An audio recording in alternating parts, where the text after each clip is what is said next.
All right, first off, I want to thank everyone for coming out to this event and experiencing all these brilliant presentations, especially the judges. Thank you for taking the time to come and foster this environment. We are the co-founders of RVS Rubber Solutions, LLC. My name is Johan, I'm the CEO. And my name is Pavel, and I'm the COO. And we're here today to give you a little bit of hope for green manufacturing in the form of solving two major problems associated with rubber manufacturing. So the first problem we're here to solve is regarding this piece. This is a tire component. This piece is currently unrecyclable, meaning that the only way to deal with this for manufacturers is to landfill it. And the current numbers state that 100 million pounds of this piece alone are landfilled in the US annually. This is an economic travesty as much as an environmental one, because this piece requires the highest quality rubber and steel to go into it since it's put into tires. Also, it fills up our landfills, and when it does so, it creates little methane pockets that increase greenhouse gas emissions as well. The second problem we're tackling is the fact that virgin rubber is used ubiquitously throughout the rubber production industry, but this does not need to be the case for general rubber goods. Now, these are stuff that are going into, let's say, the doorstop that keeps your door open at home. That does not need to be the same quality of the material that goes into your race car tires, but currently that's the case. So we think that by solving the first problem, by keeping this material out of landfills, by recycling the high-quality components that are in it and repurposing it, we can offer an alternative, recycled, high-quality solution to replace virgin rubber in general rubber goods manufacturing. So in a tire, there's hundreds of components that go into it, and thankfully the industry has evolved to the point where most of these components can be recycled after they've been rejected from the manufacturing process. However, the problem currently exists with steel fiber plies. Now, the reason this ply is unrecyclable is because of the way it's made. If you can see, there are a bunch of small metal wires running the length of the rubber. In combination with the unvulcanized rubber that's put on these wires, it makes it a nightmare for manufacturers to deal with. So their current solution is to just landfill it, which again is a waste of money and an environmental detriment. But RVS is a solution to this problem.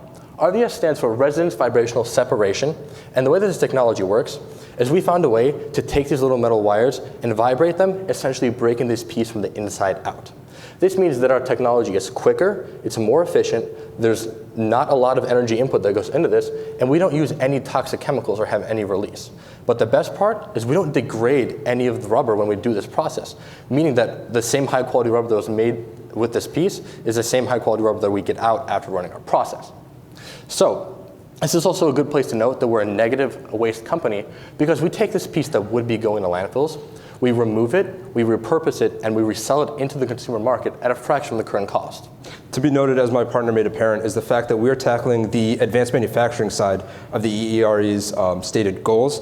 And on a similar vein, we should also talk about the fact that this is proprietary technology. We're in the process of filing our provisional patent. And we have currently gone through our second iteration of our prototype, and we're working to build our third. And this third one will more closely mimic what our operation will look like in a full-scale factory setting. So let's look at the best part about working with RVS. Our initial research has shown that we would be able to offer a tax credit to our clients because we would reduce their greenhouse emissions bubble. The current cost of working without RVS ranges from $110 to $160 to landfill 1 ton of rubber. And this is comprised of a landfill fee, a secondary separation fee, and a transportation fee that are all mandatory and are not going away in the near future.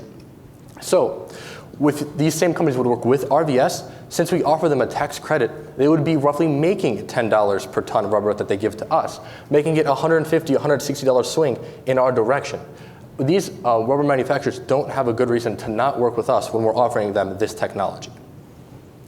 Here is a quick overview of how this process looks from the top down. The rubber tire represents this body ply that we will be receiving. So tire manufacturers give us the body ply, and in an RVS processing plant, we run our RVS tech on it, and we are left with the high quality base components of rubber and steel. We take these components and we can resell it back into the consumer market at a fraction of the current cost, which is how we plan on getting our clientele and making our profits. So now let's look at this from the perspective of our end users, which are these general rubber goods manufacturers that I noted earlier. So if they're looking at what base material they want to use to make their products, they're going to analyze both the cost and the quality of these inputs. Now, if they're trying to go with a recycled product, the most readily available option is crumb rubber. Now, crumb rubber is inherently low cost, it's a recycled option, but at the same time, it's also inherently low quality, which means it can only be used in applications like asphalt fodder, to be used as let's say the fuel for cement kilns, or at best it can be made into the playground bedding in your son's or daughter's daycare. Now the opposite end of the spectrum that is most readily used is actually virgin rubber. Now this is natural rubber, and it's of course of higher quality, but at the same time it's of significantly high cost. This dichotomy that exists in the industry actually allows for RVS to introduce itself in a very dynamic and very powerful position, in the sense that we offer a recycled, low-cost product, but at the same time it's of significant quality where it can compete with virgin rubber. This means that GRG producers can actually use our product in place of virgin rubber and also widen their margins at the same time, both increasing their environmental friendliness and also increasing their margins. Now, the rubber market size is around $60 billion annually. Of this, $12 billion, around 25%, is contributed from GRG producers. And if we were to estimate just a 5% penetration of this market, that nets us $600 million annually. And yes, this may seem like a high number, but we need to understand that we have the potential to service the entirety of the $12 billion in this market. With expansion, we hope to entirely service this market because they do not need to use virgin rubber to the extent that they're doing right now, and we can replace it 100%. So how we go about acquiring our customers is first we need to identify them.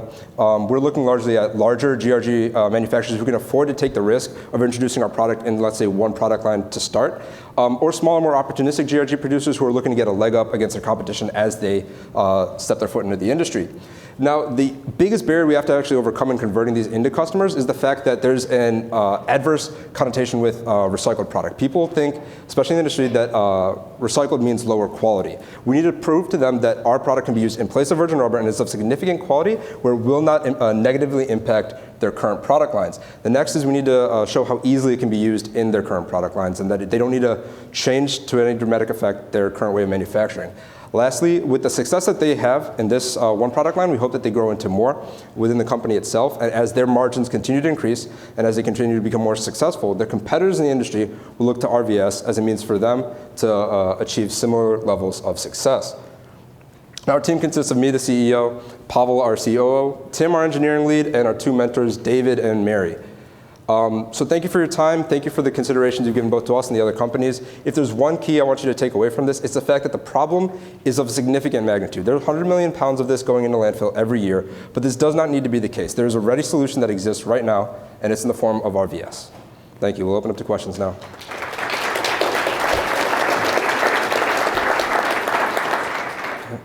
Want to take a quick breath? Yeah. Very efficient minutes, all right. You should see our other presentation. So you guys make a lot of assumptions about these general rubber manufacturers that you'll be able to go to market and convince them of some of these things. Have you had any substantive conversations with any rubber? So we've actually talked to, within the US anyway, which is the smaller market of what we're actually targeting. Just to get started, we're looking at rubber roofing industries, primarily EnviroShake and EuroShield are the two main companies. And they currently try and process rubber in-house from recycled scrap tires, but they can only use about 20% of this in their products. So what we're trying to do is shift their paradigm over to using more recycled product through our higher quality options and move on from there. They're the ones who conveyed to us the actual magnitude and the scale of this issue within their industry. So that's one aspect is rubber roofing shingles.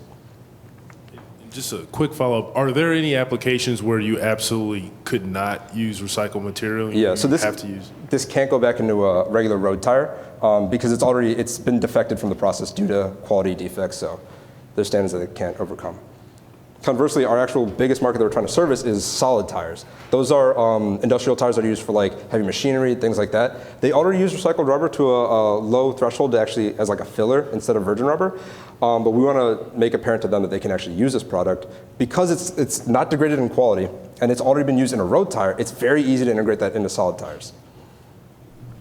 So just a question regarding the tire manufacturer. So you're talking about a rejected product from manufacturing, not necessarily a used road tire that would go through this process. No. And why wouldn't you address that used road tire market? So the recycled tire industry is definitely what we want to eventually expand into, but it's a lot easier for us to penetrate this market to start, especially working with this piece in its form. It's a lot easier for a process to actually run.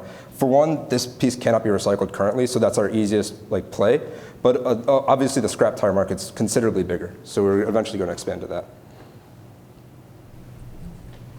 So what's the performance metric when you're looking at these types of rubbers that separates what it can be used for and what it can't? And how does yours the output of your process compare to virgin rubber on that same metric? Okay, so there's several factors as far as like pliability, its ability to aggregate and storage and things like that.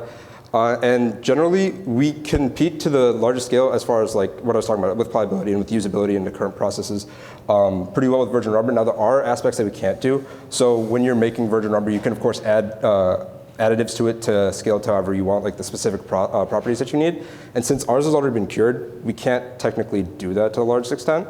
There are additives we can use to specify certain needs, but we can't get every metric as far as like brittleness, not brittleness, more so hardness of the actual rubber goes. Since this is unvulcanized, we're kind of stuck at the current technical specifications it has. Just one follow-up question around, so what's the cost per yield as compared to other rubber reclamation technologies? So it costs us around $200 to run our process, and versus the actual cost per operation, it varies per customer, but the general price for around chrome rubber is about $600 US per ton, versus the equivalent of virgin rubber is priced around $1,400 per ton. So we can price ourselves in between that with a considerably large margin if you consider that. So it's between $600 and $1,400, but it only costs us $200 to run our operation per ton. So you said you had a working prototype? Yes. And what type of funding will it take in order for you to kind of scale up? So we're actually in talks with a German manufacturer who makes one-off technology for just rubber processing in general. And that would run us around $200,000 to $300,000 to complete that full model. But at that point, it's basically what you'd see inside of a factory. It's just a standalone unit at that point. Yep.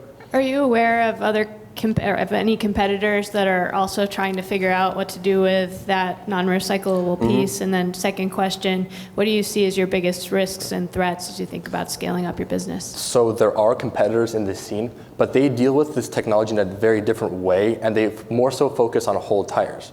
Our biggest competitor kind of uses a very, very complex machine with vacuums and hammers, which ends up being inaccurate and degrading the quality of the rubber to the point where it can only be used for these playground mats and such to run their process. So they are actually based in Canada, and they require that a representative be come out and sent into the factory set up there, whereas we're going to be the easiest way for our clients, because if we would do the entire process for them, we wouldn't need to set up in-house. What was that second question? What do you see as your biggest risks and threats to growing your business?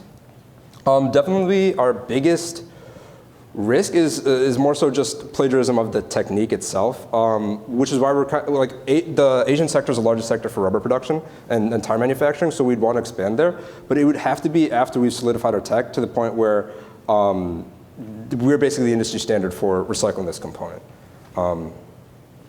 Yeah, because if for some reason it were to get out, it would be very easy for, once they know how it works, for them, other companies to replicate it.